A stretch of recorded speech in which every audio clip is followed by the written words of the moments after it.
हरि ओं श्री महागणाधिपतये नमः श्री महासरस्वत्यै नमः श्री गुरुभ्यो नमः हरि ओं सदाशिवसमारम्भां शङ्कराचार्यमध्यमाम् अस्मदाचार्यपर्यन्तां वन्दे गुरुपरम्परां जगतः पितरं वन्दे पार्वती परमेश्वरौ जय गुरुदेव दत्त परमेश्वर स्वरूपమైనటువంటి సృష్టికి నమస్కారాలు చేస్తూ నవంబర్ 1వ తారీఖు నుండి డిసెంబర్ 1వ తారీఖు వరకు గల ధనుసు రాశి వారికి నవంబర్ నెల ఫలితాలు ఏ విధంగా ఉంటాయో మీకు తెలియజేస్తాను. ధనుసు రాశిలో మూలా నక్షత్రంలో జన్మించినటువంటి 4 పాదాలు, పూర్వాషాఢ నక్షత్రంలో జన్మించినటువంటి 4 పాదములు, ఉత్తరాషాఢ నక్షత్రంలో జన్మించిన 1వ పాదము కలిపి ధనుసు రాశి అవుతుంది. ధనుసు రాశి వారికి ప్రారంభములుగా అయితే నవంబర్ 16వ తారీఖు వరకు లాభమందు రవి, లాభమందు బుధుడు, జన్మస్థానమందు గురుడు. నవంబర్ 21వ తారీఖు నుండి ధనస్థానానికి గురు సంచారము.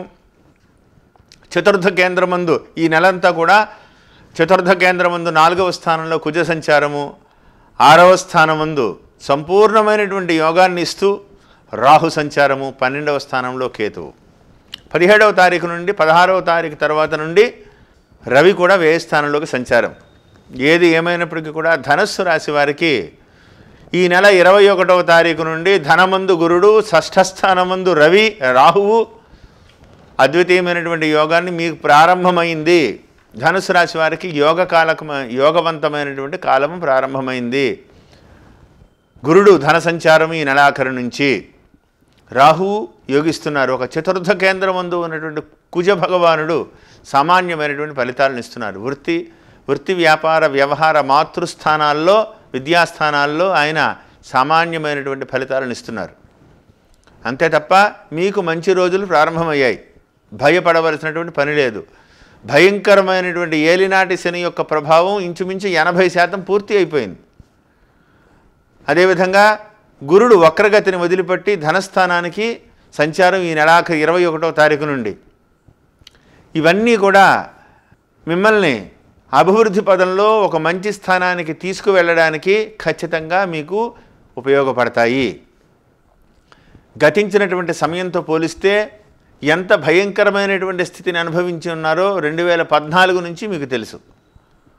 అనేక రకాలుగా ఉన్నటువంటి చేతిలో ఉన్నటువంటి ఆస్తిని అమ్ముకుని బయటపడేటువంటి పరిస్థితి కూడా లేని స్థితిగతులుగా అనేక రకాలుగా ఇందువలన గురుని యొక్క వక్రగతి వలన కానీ, అదేవిధంగా శని యొక్క స్థితిగతుల వల్ల కానీ, రాహు అష్టమ సప్తమ సంచారాల్లో రాహు సంచారం, అదే జన్మ ద్వితీయ స్థానాల్లో కేతు సంచారం ఏ విధంగా మిమ్మల్ని ఇబ్బంది పెట్టి ఎలా మీరు గట్టు ఎక్కి వచ్చారు ఒకసారి తలుచుకుంటే మిమ్మల్ని మీరే నేనేనా ఇంత భయంకరమైనటువంటి కష్టాల సముద్రాన్ని ఈది బయటకు వచ్చానని అంత బాధ కలుగుతుంది.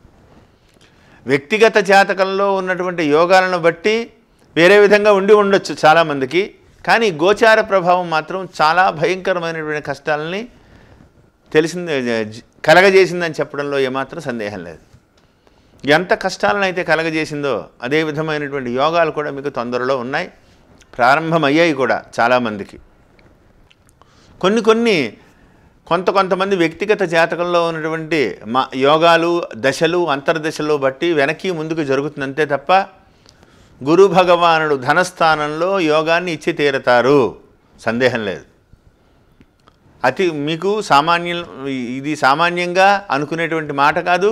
ఖచ్చితంగా మీకు ఇది అతి తొందరలోనే ఉపయోగంలోకి వచ్చేస్తుంది.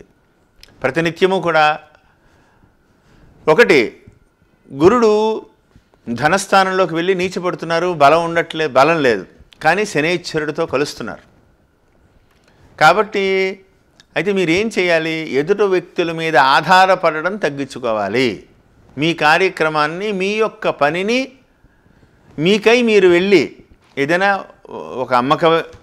అమ్మకం విషయంలో కానీ, ఏదైనా కొనే విషయంలో కానీ, ఒక బ్యాంకింగ్ వ్యవహారాలలో కానీ, లేదా ఏదైనా ప్రత్యేకమైనటువంటి పనుల్లో కానీ మిమ్మల్ని మీరు వ్యక్తిగతంగా హాజరవ్వడం వల్ల, ఆ పనిని మీకై మీరు చేసుకోవడం వల్ల, మీకై మీరు బయలుదేరి వెళ్ళడం వల్ల మీరు వెడితే ఆ పని పూర్తి అవుతుంది. ఎదుటి వ్యక్తులను పంపడం వల్ల అది 4-5 సార్లు తిరిగితే కానీ పని పూర్తి కాని పరిస్థితి.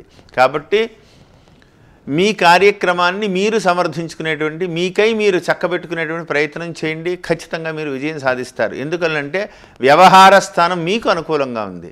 మీరు ఒకళ్ళ మీద ఆధారపడితే వాళ్ళు సరిగ్గా సమర్థించలేక వాయిదా పడేటువంటి అవకాశాలు ఉన్నాయి. కాబట్టి ఆలోచించాలని ముఖ్యంగా చెప్పదగ్గ సూచన. వాక్ స్థానమందు ఉండేటువంటి శనైశ్వరుని యొక్క ప్రభావం వల్ల గతం నుంచి మీరు జరుగుతున్నటువంటి స్థితిగతుల వల్ల మీరు కొద్దిగా అంటే మాటలు చెప్పలేక, ఎదుటి వ్యక్తులకి ఏ మాట చెప్తే ఏమవుతుంది, కమిట్మెంట్ ఇవ్వలేక అనేక రకాలుగా నలుగుతూ ఉన్నారు. ఇప్పుడు ఆ స్థానానికి గురుని యొక్క ప్రభావం తోడైంది కాబట్టి నిజాయితీగా మీ మాటని, మీ యొక్క మనస్తత్వాన్ని, గతంలో మీరు అనుభవించినటువంటి యోగాలని వీళ్ళన్నింటినీ కూడా దృష్టిలో పెట్టుకుని ఎదుటి వ్యక్తులు కూడా మిమ్మల్ని సమర్థవంతంగా మంచిగా అర్థం చేసుకుని మంచి విషయంలో మంచి యోగాలని ఇస్తూ వాళ్ళ యొక్క సలహాల సంప్రదింపులతో కూడా మీరు అభివృద్ధిలోకి వెళ్తారని చెప్పడంలో సందేహం లేదు. ఒకంత పట్టుదల వదలకుండా, ప్రెస్టేజ్కి వెళ్లకుండా, ఎదుటి వ్యక్తులను వాడిని నేను అడిగేది ఏమిటి అని మీరు అనుకోకుండా ఒకంత అవసరమైతే ఒకంత మెట్టు తగ్గి మీరు ముందుకు వెళ్ళడం చాలా చాలా మంచిది. అంతేవిధంగా పంచమ స్థానం, పుత్రస్థానము, పుత్రికాస్థానము, పంచమస్థానము ఇవన్నీ కూడా మొన్నటి వరకు అనుకూలంగా లేవు. దానివల్ల పిల్లలు కూడా మీకు యోగవంతమైనటువంటి స్థితిగా మీరు చెప్పినటువంటి మార్గంలో నడవలేదు. అనేక రకాలుగా వాళ్ళ వల్ల కానీ, వాళ్ళ వల్ల మీకు కానీ, మీ వల్ల వాళ్ళకి కానీ అనేక రకాలుగా సమస్యలు జటిలమవుతూ ఉన్నాయి గతించినటువంటి రోజులుగా. ఇప్పుడు వాటిలన్నిటి నుంచి కూడా మీరు బయటపడుతున్నారు. మీ యొక్క మాటకి విలువ పెరుగుతుంది. ఆ ఈశ్వరుని యొక్క అనుగ్రహంతో మీరు సర్వసమర్థులు. మీరు కాబట్టే ఈ పని చేయగలిగారు. అంతటి ఎవరు కూడా ఈ పని చేయలేరు. మీరు కాబట్టే ఈ పని చేయగలిగారు అనేటువంటి సమర్థవంతమైనటువంటి గుర్తింపు, పేరు, అవార్డులు మీకు అన్నీ వచ్చేటువంటి అవకాశాలు ఉన్నాయి. ప్రభుత్వపరమైనటువంటి రంగంలో పనిచేసేటువంటి వాళ్ళకి మంచి యోగాలతో మీరు పూర్తి అవుతారు. మీ మాటకి ఎదురు లేకుండా ఉంటుంది. కానీ అదుపులో పెట్టుకోవడం చాలా మంచిది. ఎదుటి వ్యక్తులను పూర్తిగా నమ్మవద్దు. సక్రమమైనటువంటి మార్గాన్ని ఎంచుకుని ముందుకు వెళ్తే ఖచ్చితంగా మీరు విజయాన్ని సాధిస్తారని చెప్పడంలో ఏమాత్రం సందేహం లేదు. విద్యార్థులకు మాత్రం కొంత పరీక్షాకాలంగా ఉంటుంది. ఎందువలనంటే విద్యాస్థానమందు కుజుడు వక్రీకరించి ఉన్నారు. సివిల్ రంగంలో ఉండేటువంటి విద్యార్థులకు కానీ, సివిల్స్ రాసేటువంటి విద్యార్థులకు కానీ, కన్స్ట్రక్షన్ రంగంలో ఉండేటువంటి వ్యాపారస్తులకు కానీ, రియల్ ఎస్టేట్ రంగంలో అమ్మేటువంటి వ్యాపారస్తులకు కానీ మంచి రోజులు, చాలా చాలా మంచి రోజులు ప్రారంభమయ్యాయని చెప్పాలి. టెక్నికల్ రంగంలో ఉండేటువంటి విద్యార్థులకి వీళ్ళకి కొంత పరీక్షాకాలంగా ఉంటుంది. జ్ఞాపక శక్తి తగ్గుతుంది. కొంత శ్రద్ధ తీసుకోకపోతే మీరు ఆశించినటువంటి ఆ బిందువుని మీరు తాకాలి అంటే కష్టమవుతుంది. కాబట్టి ఎక్కువ శ్రద్ధ తీసుకుని విద్య మీద దృష్టి పెట్టాలని ప్రత్యేకంగా చెప్పదగ్గ సూచన. ఈ రాశిలో జన్మించినటువంటి స్త్రీలకి కొంత రక్త సంబంధమైనటువంటి అనారోగ్య సూచనలు కనబడుతున్నాయి కుజుని యొక్క ప్రభావం వల్ల. కాబట్టి ఒకంత జాగ్రత్త వహించండి, కేర్ తీసుకోండి.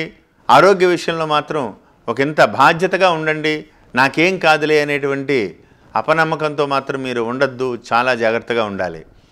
ప్రతి మంగళవారం కూడా సుబ్రహ్మణ్యేశ్వర స్వామి వారిని ఒక 12 మంగళవారాల పాటు సుబ్రహ్మణ్యేశ్వర స్వామి వారికి పంచామృతాలతో అభిషేకం చేయించుకుని స్వామివారికి ఉపవాస దీక్షలా చేసి స్వామిని కీర్తించండి. స్వామివారి యొక్క స్తోత్రపారాయణం చేసుకోండి. అదేవిధంగా ప్రతినిత్యము కూడా 17వ తారీఖు నుంచి ప్రతినిత్యము కూడా ఆదిత్య హృదయం పారాయణ మీకు చాలా చాలా అవసరమవుతుంది. సూర్య నమస్కారాలు ప్రతినిత్యం కూడా సూర్యదేవునికి నమస్కారం చేసుకుని సూర్యుడికి అర్ఘ్యాన్ని ప్రసాదించండి. ఆయనకి పోయి ఆ అర్ఘ్యాన్ని ఇవ్వండి. ఆయన అనుగ్రహంతో మీకు సమస్యలు ఏవీ రాకుండా ముందుకు వెళ్ళగలుగుతారు. ఈ జరుగుతున్నటువంటి ఈ యొక్క కార్తీక మాసం కూడా చాలా విశేషమైనటువంటిది కాబట్టి ఈశ్వరారాధన, పరమేశ్వరుడి యొక్క అనుగ్రహం కోసం ఈశ్వరారాధన చేయండి. సోమవారం రోజున కానీ గురువారం రోజున కానీ ఈశ్వరునికి సంపూర్ణంగా పంచామృతాలతో అభిషేకం చేయించుకుని ఒక సోమవారం ఉపవాసం ఉండి పేదలకి భోజనం పెట్టి తదుపరి కార్యక్రమాలన్నీ కూడా పూర్తి చేసుకోండి. ఖచ్చితంగా పరమేశ్వరుడు అనుగ్రహంతో రాబోయేటువంటి రోజుల్లో మీరు అనేక రకములైనటువంటి యోగాలను మీరు అనుభవించి ఉత్తమమైనటువంటి మార్గంలోకి వెడతారని చెప్పడంలో ఏమాత్రం సందేహం లేదు. కానీ స్పీడ్ తగ్గించుకోవాలి.